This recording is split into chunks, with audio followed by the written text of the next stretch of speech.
চলন্ত মাইক্রোবাসে ঘুমাচ্ছিলেন চালক, আর সে কারণে যাত্রীবাহী মাইক্রোবাসটি নিয়ন্ত্রণ হারিয়ে খালে পড়ে ঘটনাস্থলেই নিহত হন 7 যাত্রী। আজ বুধবার ভোরে নোয়াখালীর বেগমগঞ্জে এই ঘটনা ঘটে। নিহতরা সবাই চন্দ্রগঞ্জ থানার হাজিরপাড়া ইউনিয়নের বাসিন্দা।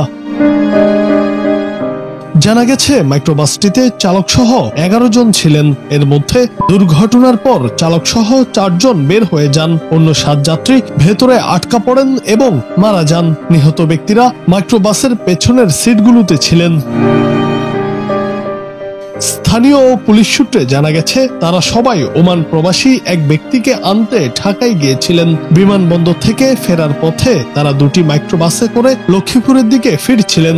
এমন সময় পথে 2টি গাড়ির মধ্যে একটি নিয়ন্ত্রণ হারিয়ে খালে পড়ে যায়। এতে ঘটনাস্থলেই 7 জন নিহত হন।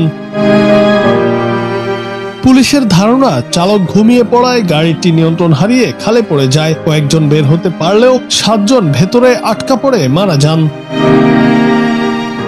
বেগমগঞ্জ মডেল থানার ভারপ্রাপ্ত কর্মকর্তা মোহাম্মদ লিটন দেওয়ান জানান, দুর্ঘটনা কবলিত মাইক্রোবাসটি খাল থেকে তোলা হয়েছে। ঘটনাস্থলে আর কোনো মরদেহ নেই। ওমান প্রবাসী বেঁচে আছেন। ঘটনাটি নিয়ে কাজ করছে পুলিশ।